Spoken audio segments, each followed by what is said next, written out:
In our latest Denver Broncos mailbag, Broncos Country wants to know if RJ Harvey will be a starter on day one. I'll tell you why I think he won't, but Sayre will tell you why he thinks Harvey will get reps day one right away on today's episode, Locked On Broncos.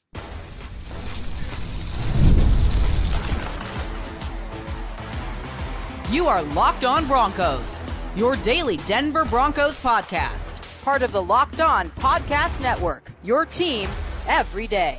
What's happening, Broncos Country? Welcome into another episode, Locked On Broncos, your daily Denver Broncos podcast, part of the Locked On Podcast Network, where you know it is your team every day for all your Broncos news, content, coverage, analysis, more. This is the place to be every single day, all year long. A special shout out to everyone in Broncos Country. Thanks for tuning in. All the everydayers out there for making us your first listen, however you choose to do so. And if you're not yet an everydayer, become one by hitting that subscribe or that follow button, and you'll never miss out on what's going on with your favorite team. As always, I'm your host, Cody Roark, Broncos credential reporter for Mile High Sports. And I'm Sayre Bedinger, the site expert of predominantlyorange.com. And we got a lot to break down on today's episode. Broncos Country, here's what you're going to get. We'll go through and open up our handy-dandy Broncos mailbag. You sent in your questions, and we're going to answer them here today, including, is RJ Harvey a day one starter? I'll go into why I don't think he will be. Sayre's going to debate me on saying that he will be. We'll go through that. Plus, how will the Broncos draft impact potential contract extensions with Courtland Sutton, Zach Allen, Nik Bonitto, and others? We'll break that down. We'll also tell you why the tight end position could end up surprising somebody here this upcoming season. You get all that on today's episode of the show, brought to you by friends over there at FanDuel. And right now, new customers can get $250 in bonus bets when your first $5 bet wins. Sayre, we just got a letter. I wonder who it's from. Well, first and foremost, it comes from Namdir on Twitter. He asked the question to kick off our mailbag here today. Do you think RJ Harvey will be a day one starter? You know my thoughts on this. I don't think that he will be on day one. I'll dive into that, but I want to open up with why you think he will be the day one starter for the Broncos here come week one. Yeah, and maybe this isn't exactly what the question is asking, but I think day one and week one to me are a little bit different things. Like we know Sean Payton typically plays kind of the seniority card when it comes to the offseason and training camp. I mean, not even Bo Nix was a day one starter if you want to go back to that. But I think week one, the top running back on the depth chart, or the top running back in terms of touches, in terms of, hey, we want to get this guy the most snaps, I think it's going to be RJ Harvey. I think he's going to be the one that the Broncos say, hey, we targeted this guy in the draft. We felt like maybe behind just a couple of other guys like Ashton Genty and maybe Travion Henderson, we felt like he's a top three back in this class. We are going to get him heavily involved. He was a second-round pick at running back. He's got to play. He's got to get action, and that's a no-doubter. So I think when it comes to what I perceive to be day one starter, I'm thinking in my mind, Cody, that question goes to like week one, is he going to be the lead back? And I think that, to me, the answer is yes to that question. Well, I think sometimes what we have seen from Sean Payton in his 2 years here so far is that he'll go into one game with, use for example, he would go into one game with Javonte Williams getting the first touch or the first carry of a game, which that right there counts as a start. And then 1 week it would be Jaleel McLaughlin. 1 week it would be Audric Estime. So for me, I wonder, just knowing how Sean has operated in the past, is this how we're going to determine who the starter is? Now, ultimately, I think with how I envision the Broncos using RJ Harvey, here's why I don't think he'll be the day one starter or the week one starter, so to speak, here for the Broncos. I truly believe when I look at Audric Estime and I look at a guy like RJ Harvey, even factor in Jaleel McLaughlin and any of the other backs here in this situation, I think the goal here for Sean Payton in the run game is to wear down opposing defenses. And look, I think in crucial situations last year, let's go to that Kansas City Chiefs game on the road where we really got to see our first in-depth look at Audric Estime. And from that point forward, after that game, you and I came away saying, like, he needs to be the starter for the Broncos the rest of the season. He should be getting the first or the majority bulk of the carries. It didn't work out that way. The Broncos didn't do that. Payton did not do that. But what you see there, and I thought Audric did a really good job of this, he's the type of guy with how big he is, how hard he is to bring down, I think that can wear down defenses. And then you bring in a guy like RJ Harvey, who at 205 pounds, I'm sure he'll probably end up being 208, maybe even 210 when it comes to the NFL season. I'm curious to see how the Broncos approach him. But with his speed at 4.4 speed, the vision, the burst, the explosiveness, I just feel like if you have Audric come in and wear down a defense a little bit and you bring in RJ Harvey, I feel like then that's where you can really gash guys. And then it opens everything up for the rest of the Broncos offense. To me, that's the reason why I think RJ won't be the week one starter, but he's going to play a massive role here. And I think that's also something else we have to highlight. Regardless of who starts, whether it's RJ Harvey, Audric Estime, Jaleel McLaughlin, I think it's important to note that there's going to be a plan with how these guys are used in the run game that'll be determined how it's going to impact the offense as best as it can to give them as much potential on the field as possible. Yeah, they want to make sure they maximize the variance that they have in that room. And right now, you kind of have to rely on that smash and dash idea, right? With Audric Estime, and then hopefully it is RJ Harvey. I don't know where that necessarily leaves Jaleel McLaughlin going forward, or Tyler Bidet or Blake Watson. I think that there's going to be an intriguing competition between some of those guys. But for the Broncos, it's got to be maybe a bit different than it has been in year past, right? I think that from my seat where I'm sitting, it's got to be a difference of, hey, Sean, you've kind of had an aversion a little bit to getting these young guys out on the field or sticking with the young guys through some of their mistakes, right? I mean, we know Troy Franklin, the drops issues or maybe not running the right route or whatever it may be, then you kind of get put in the doghouse. Same with Estime and the fumbles, right? You get put in the proverbial doghouse. So it's got to be one of those situations to where if you're not going to go out and sign a veteran running back or trade for a veteran running back, then you better be willing to live with the growing pains of these guys. And it's so weird to me that we're willing to do that for Jaleel McLaughlin, but not for, Audric Estime, or you're willing to do that with Lil Jordan Humphrey, but you're not willing to do it with Troy Franklin. So hopefully a shift in that mindset with a guy like RJ Harvey to say, hey, we're going to get him out on the field as soon as possible. Ball security is going to be very important. And look, RJ Harvey at UCF, I believe in each of the last 2 out of 3 seasons here, the last 3 years, I believe he has had three fumbles in each of those seasons. So obviously you're going to have to protect the football when you come to the Mile High City. That's something that you have to do. I wouldn't say it's a big issue for him, but it's something obviously, he had that on tape, a couple of fumbles. It wasn't like a big glaring issue. I mean, when you factor in the volume of touches and snaps that he played, 3 fumbles out of that large sample size, I mean, it's not necessarily a bad thing, but yes, ball security is paramount in the NFL. Great question sent in from Namdir on Twitter. Our next one comes from our good friend D. Mark. Ask the question, is there a significant role that you can see with Q Robinson being used as a weapon, as a quarterback spy, or in blitz packages? Sayre, I'm curious for your thoughts on this, because when I look at Q Robinson, you can certainly see that explosiveness. You can see the potential that he has there. But part of me is wondering, as we talked about in yesterday's show, kind of recapping the NFL draft, I don't think that he's going to be in a position to play much on defense, though I think he's got the athletic tools to be able to do a little bit of this or that. And maybe, look, we talked about the Dre Greenlaw injury scare. Is Q Robinson the type of guy that could play some drop back linebacker potentially for the Broncos? I mean, I wouldn't be shocked if they found him to be the type of prototype player that can do that. I just don't see that happening right now. I don't think that's the vision for him right now in Denver. I think we could see a situation like late last year where, remember, Drew Sanders came back from the injury and they kind of just made a concerted effort to get him a handful of snaps. I wonder if you could see something similar to that. I mean, it probably wouldn't be anything more than, like 5 to 8 snaps defensively. And it could depend totally on, hey, we got down early in this game and the opposing team played way more snaps than we anticipated. So we had to get some more guys out there because they're just playing too many snaps. The offense for the other, or you got down early, you had to rush the passer way more than you thought you would have to, or whatever the case may be. So I could see situations like that where he's getting on the field more defensively, Cody, but otherwise, I think you want to see those next steps taken by guys like Nik Bonitto, Jonathan Cooper, and then obviously you have Jonah Ellis and Dondre Tillman.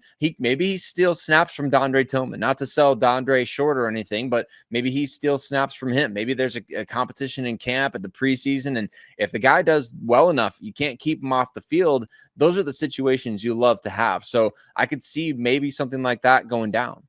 And if there is an injury at the edge rusher position, certainly I think it elevates Q's status to be able to play a little bit more. Hopefully that's not the case. We know Jonah Ellis coming off the shoulder surgery. From what I understand, he's at the team facility. He's been taking part of workouts and also receiving treatment, going through the rehab process still, but he should be good to go from training camp for, from what I've been told and what I'm hearing there. So something definitely to monitor. But that's a great question sent in, obviously, from our friend D Mark on Twitter. But Broncos Country, we're not done yet. We still have some more mailbag questions sent in from you, the avid listeners of the show. And Broncos Country wants to know how their draft impacts the contract extension status of guys like Courtland Sutton, Nik Bonitto, Zach Allen, and John Franklin Myers. We'll debate and discuss that on today's episode, Locked On Broncos. Today's episode of the show is brought to you by our friends over there at FanDuel. And as you all know, FanDuel is America's #1 sportsbook. And right now, FanDuel wants you to get into the NBA playoff action inside of their app. And they are giving new customers an incredible way to do just that. Right now, when you join FanDuel and place your first $5 bet, you'll get $250 in bonus bets if your bet wins. And Cody, I love how FanDuel just makes it so easy, right? Whether it's picking your favorite team or getting into the player props. As we're watching these NBA playoffs unfold, I mean, it's not just the Nuggets, but I think Nuggets fans are kind of enjoying what the Timberwolves are doing to the Lakers. I think everybody a little bit is kind of enjoying that. So you watch guys like Anthony Edwards, you watch those player props even during the game. So 3-pointers, steals, assists, there's so many ways to bet those player props. And after the game tips off, you can even combine those live prop bets into a same game parlay for a chance to win big. So don't miss out. Head over to FanDuel.com and claim your $250 in bonus bets today. There's a lot going on with the Denver Broncos this offseason, but you know what? Some guys, they're ready to get paid. So how does the NFL draft impact players like Courtland Sutton, Zach Allen, John Franklin Myers? It might actually have an extremely positive impact for those guys, and we're going to tell you about that on today's episode, Locked On Broncos. But Broncos Country, thank you so much for making us your first listen of the day. Thanks for rocking with us throughout the NFL draft and the offseason here. And you know your boys, Cody and Sayre, we're going to have you covered all offseason long. There is no offseason here at Locked On Broncos. So go ahead, hit subscribe wherever you listen to podcasts, as well as on YouTube, so you don't miss a single episode of the show. Let's talk about contract extensions, Cody. This is a big deal because George Paton said that these were going to be tabled until after the NFL draft. It is now after the NFL draft, and we are eagerly anticipating seeing which players, if any, and we assume there will be, get contract extensions. This one from today's mailbag comes in from Broncos for 6 on Twitter. How does the Broncos draft impact potential contract extensions for Courtland Sutton, JFM, John Franklin Myers, right? Zach Allen, and Nik Bonitto. So I want to throw it to you, get your thoughts on that one. Yeah, this is a great question from Carson, or Broncos for 6 on Twitter. Always interacting with the show. We appreciate you. He's an everydayer out there. And look, I feel like the timeline here when George and him said after the draft, we'll focus on that. I don't know if we're going to see our first extension happen in the next week or so, right? For me, I anticipate a Courtland Sutton contract extension to potentially happen, once training camp starts, before training camp, or a little bit during that. But that's going to be something that takes some time, right? But what does that mean for guys like Nik Bonitto, Zach Allen, John Franklin Myers?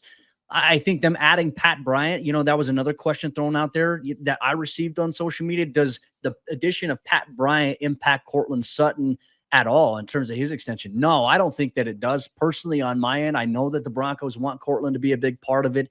They believe that he's Bo's #1 weapon. They're not going to take away that option, even though they love the younger guys that they have. They want to be able to have a very good, well-rounded wide receiver room. And so I don't think that's going to impact it in any way, shape, or form. I still think they're going to come to terms on an extension at some point with Zach Allen. That could be in season. Nik Bonitto's, I think, might drag a little bit into the offseason potentially, which is definitely something to monitor here. I think if the draft impacts anyone and a potential contract extension, Sayre, as much as I hate to say it, I think John Franklin Myers could be the one impacted the most by this, because they went out and they got Savion Jones, another defensive end prospect. Can Q Robinson play some defensive end for the Broncos? Sure, it's possible, but you got Jordan Jackson right now as one of those key guys the Broncos really, really like, and then you have obviously Savion Jones, who had 43 quarterback pressures last season at LSU, combined with the sacks that he has. He's got a high motor. This could be a guy that they're saying very much maybe going into his rookie season, he'll rotate in, but this could be, if they like him enough, this could be something that they look at saying, hey, we just can't pay Zach Allen probably 23 or 25 million per year. And then whatever John Franklin Myers is going to command. John Franklin Myers, like, this is the thing that frustrates me about it, Sayre. He's a damn good player. He adds value to the Broncos defense. He's also a player who generates a ton of pressure. But can you pay Nik Bonitto? Can you pay Zach Allen? Can you pay JFM after you just paid Pat Surtain, after you just added Dre Greenlaw, Talanoa Hufanga? I mean, there's going to have to be some serious wheeling and dealing and moving cap and altering that, giving out signing bonuses to create additional space. If the Broncos are, in fact, going to extend all of these guys, I just see it being hard to extend all four of these players. Where are your thoughts on this? And do they differ? Do you think that the draft impacts some of their extensions with other players?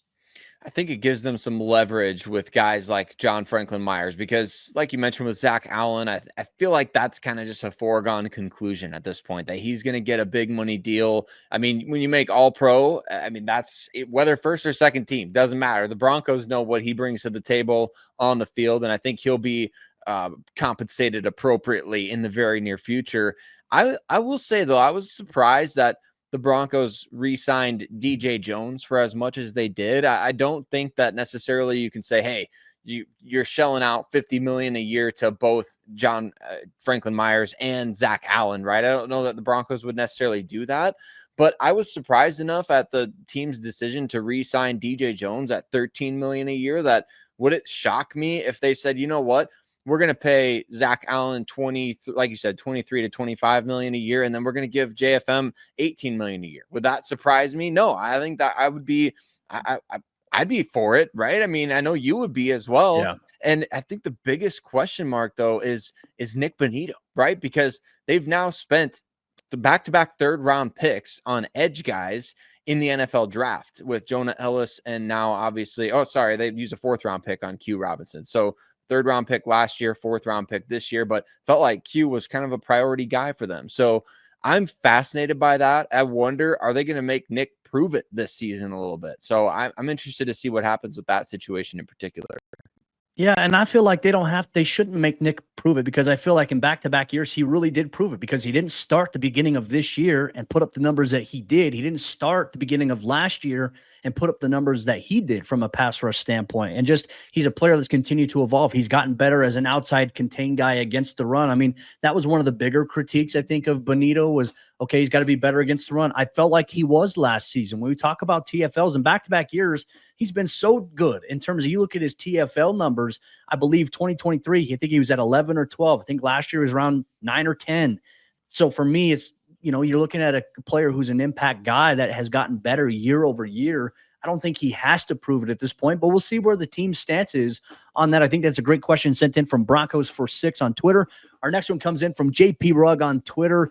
And Jason asked the question, are the Broncos looking to add a running back in free agency? If so, and it's J.K. Dobbins, do they not see that he's missed 40 games in 4 years? Why go after perennial injured guys? Sayre, I think he's got a point here. I mean, when we look at where the Broncos are at, has Sean Payton brought in guys in the 2 years he's been here that have had a substantially large injury history in terms of like where we're talking about 40 games in 4 years? I don't think he's done that. Do the Broncos need to bring in a guy like him? Or I'm starting to feel like now if they do bring in a veteran back, Chubb, to me, Nick Chubb seems like the spring is right now when you see how he's moving, coming off all the injuries that he's had. Obviously, that's a question.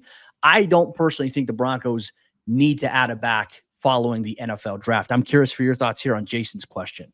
Well, specifically in response to the idea of J.K. Dobbins, Cody, as the NFL world turns, you and I were always reacting to stuff live while things are going on. Literally just 5 minutes ago, less than 5 minutes ago, the Chargers applied a rare unrestricted free agent tender to J.K. Dobbins, which he remains eligible to sign with other teams, but now the Chargers kind of have exclusive negotiating rights with him. I think the Packers used this last year with A.J. Dillon as well, if memory serves me correctly. It's a rare situation to where a player is kind of guaranteed a little something, but at the same time can kind of still float his services out there. I think the Broncos kind of made things clear here. We talked about, I think, Chris Evans a little bit on yesterday's show and how he's coming in for a tryout.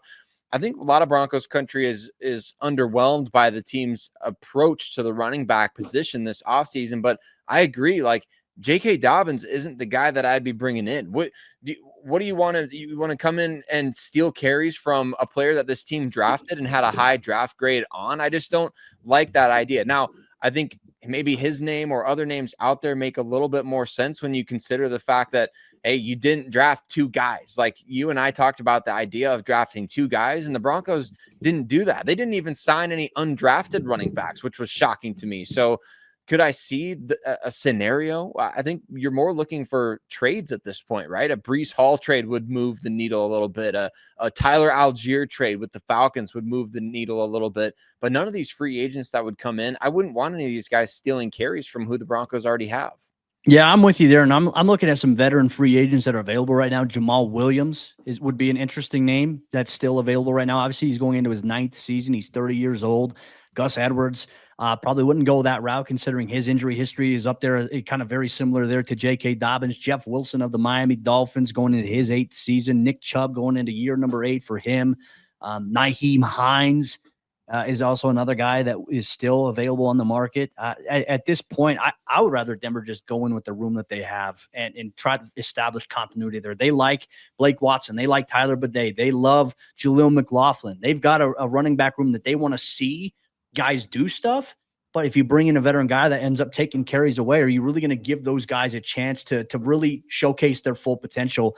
I think having a veteran guy is usually a coach's safeguard. I don't know if the Broncos are going to do that at this point, but that's a great question sent in from Jason on our Broncos mailbag here on today's episode of the show. But we're not done yet. Broncos Country, still some more mailbag questions coming our way, including which position is the biggest weakness post-Broncos draft? And we'll go through why the tight end position is that. And is there a player at that position who could potentially surprise and turn this into a strength? We'll debate and discuss that much more on today's episode, Locked On Broncos.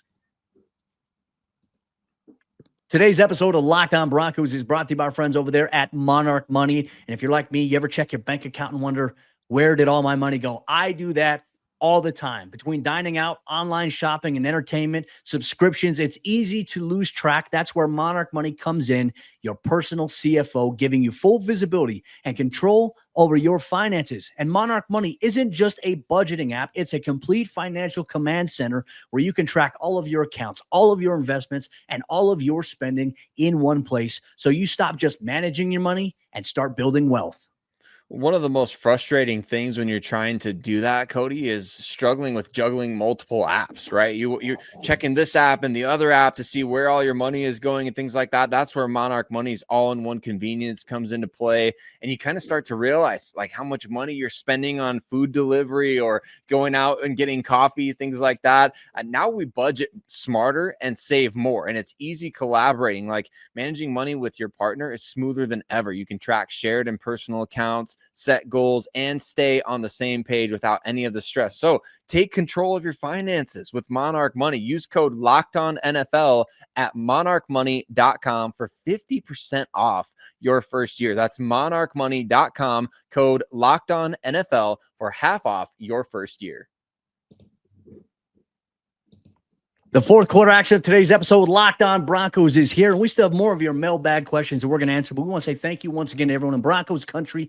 Thanks for tuning in, making the show exactly what it is. You make this the best Broncos podcast that's out there. We couldn't do it without all of you everydayers out there in Broncos Country. Thank you so much here once again. Continuing on with our Broncos mailbag on today's episode of the show.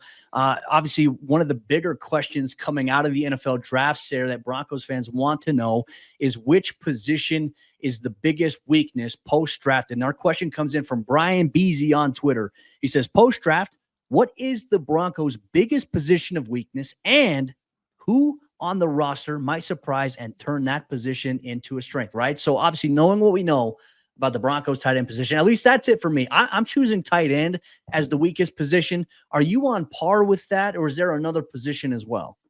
I think tight end is right up there, which it's good news for the Broncos because tight end is also arguably the most improved position on the roster with the addition of Evan Ingram. So you get a guy like that in there that's proven. So I think that's fair to say because last year, I mean, we're talking about the tight end position being a weakness. It's like, well, your leader last year had 188 receiving yards. Your leader last year had 19 catches. So it's all about the passing game. I know Adam Troutman adds value in other ways, maybe that'll be more highlighted or amplified with the addition of Evan Ingram. I think the only other position, Cody, that to me really stands out is off-ball linebacker, where the disaster grade of a Dre Greenlaw injury would have been astronomical for the Denver Broncos. Like, that's what everybody was in panic mode after hearing that he had potentially, hurt his quad to the point that he might miss time this season. Thank goodness he's not going to be. But that position group with Alex Singleton coming off injury, we don't know what Drew Sanders is going to bring to the table, or if the Broncos are even banking on him bringing anything to the table.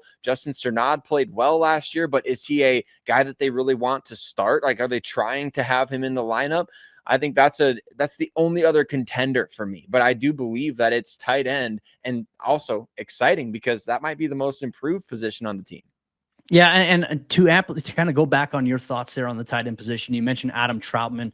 I mean, really, the issue the Broncos have had on the last couple of seasons under Sean Payton at tight end specifically is that they really did put all of their eggs in the basket of Greg Dulcich being healthy or being able to produce.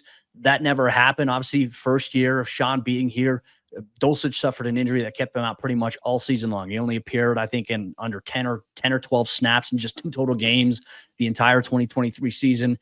Didn't fit the mold for what they wanted to do in 2024 and kind of got phased out of the offensive game plan. So really, because of that, the Broncos were put in a position where Adam Troutman had to be their tight end one, and they trusted him because he's their most reliable blocking tight end from that standpoint. And because they had a deficiency there at that position, whereas Troutman, is not a guy who's got speed or anything that you really have to worry about in the offensive game plan from a passing standpoint. Now that he's not going to be the featured number one guy in terms of your receiving option with the addition of Evan Ingram, where they can move him around as that joker, for me, I think Adam Troutman, opportunities are going to open up, I think, even more for him in the passing game to be able to move the chains for a first down, maybe even in the red zone here, right? But then you look at other guys there. Nate Adkins had that surprise role as well, where he got involved in the passing game a little bit.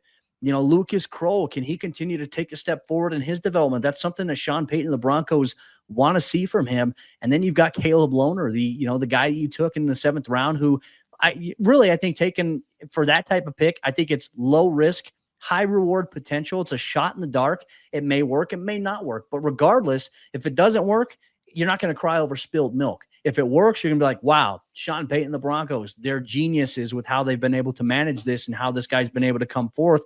I think the tight end position right now, when you look at how Denver is, sure, you can make the argument it's the biggest position of weakness, but that's not necessarily a bad thing considering this is an improved position group. And the Broncos, they've gotten stronger all across the board. When you talk about depth, we already made the mention of it going into the draft. The Broncos offense was set in terms of starters on offense and defense in pretty much 10 out of 11 positions on both sides of the ball. Now it's just about adding depth. Is your depth good enough to give you, competency at that position or sustainability? I think that the tight end position could end up surprising people the most. And I think probably Adam Troutman might be in line for a little bit of a bigger role in the passing game compared to how he has in obviously years past. Yeah, because he's no longer going to be the focal point at that, right? When you're talking about the pass, I mean, that's kind of crazy to even say. It almost makes me chuckle a little bit because it's not his game, but to be an outlet in the passing game, that is his game. So I do like that aspect of it. Speaking of, dart throws in the 7th round, Cody, I think it's worth mentioning that the Broncos were awarded a 2026 compensatory 7th round pick for next year's draft. A little bonus sprinkling in there as we're talking about a 7th round dart throw that's worthwhile. Now George Payton and Sean Payton, they've got an extra little dart to work with in next year's draft. So you'll always take that. But I love somebody commented. I wish I remember. I didn't look up who commented this on yesterday's episode, but not only did Caleb Lohner have the 4 catches for 4 touchdowns last year, but somebody commented on our episode that he had a 5th catch that was a 2-point conversion. So the guy is like he's like the kid who only hit homers. I don't know if anybody else read that book as growing up, but I love this guy. I'm so interested by this player. I don't know if it's just the fact that, he's got the basketball background, super athletic, didn't even play 60 snaps last year at the college level, but he's obviously got some strong hands and he's pretty reliable when the ball goes his way. So fascinated to see what he can do with NFL training camp and preseason reps. I was going to say, isn't it a little interesting too? Like Thomas Yasmin, who's still on the Broncos roster, Didn't he at college have a certain amount of catches, but like had production from like a certain, number of touchdowns? Like his on-field production was pretty efficient. I think, if I'm not mistaken, as you pull up those stats there, I remember that kind of being something we talked about last year after the Broncos added Yasmin into the mix here. Another development. Mhm. There's something about them Utah players that the Broncos and their scouts seemingly like. But what were you able to find? Yeah, he had only 22 catches, at the college level. 7 of those went for touchdowns. And I'm trying to see, just to Okay. make sure now, because we got to check the 2-point conversions. I don't see any 2-point conversions on there. So just the 7 touchdowns on 22 catches, but still rather impressive for these guys. I mean, we're talking about, for these 2 players alone that are on the back end of the Broncos roster, they only had 26 combined catches at the college level, but how many? I mean, 11 of them went for touchdowns. That's pretty insane. That's efficiency. So there must be something in the water over there at Utah for that. So, I mean, obviously it's something we'll keep an eye on. I know Broncos rookie minicamp is going to come up next weekend. I'll be there. We'll get our first look at Caleb Lohner and some of the Broncos rookies, their undrafted rookie free agent class, some tryout players like Chris Evans, and even some some other Broncos. We don't know who yet that were maybe in their first year with the team last year. I imagine Blake Watson's going to fit into that. Will we see Sayre Bedinger in that mix as well? I don't know. I mean, the Broncos, they want to maybe see something from certain guys. I'm trying to think of the other players. And we can see Devon Vele in that mix as well. I mean, wouldn't shock me or surprise me, even though we know that Vele's got an important role. But the Broncos like to be able to, I think, get as many practice reps and looks as well. We're going to see Pat Bryant as well. So there's going to be a lot, Broncos country, that we'll break down, obviously, in the build up there going into next week's rookie minicamp at Broncos Park, powered by Common Spirit. But with that said, Broncos country, that will wrap up today's episode of the show here on Locked On Broncos. Thanks for all your mailbag questions. To all you everydayers out there, thank you so much for making the show exactly what it is. We just recently surpassed 17K on YouTube. We couldn't have done that, so make sure you share the show with someone that you know who's a member of Broncos country to keep it from going out there. Keep going, keep growing, keep exploding. A big year ahead, and we're so grateful you make time to make Sayre and I a big part of your day every single day. Tomorrow's episode of the show, we're going to begin our series where we start to take a look at every individual player of the Broncos draft. We'll look at the pros, the cons, the strengths, the weaknesses, and projected fits for every player. We'll kick off with Jahdae Barron, cornerback out of the first round here for the Denver Broncos in the 2025 NFL Draft.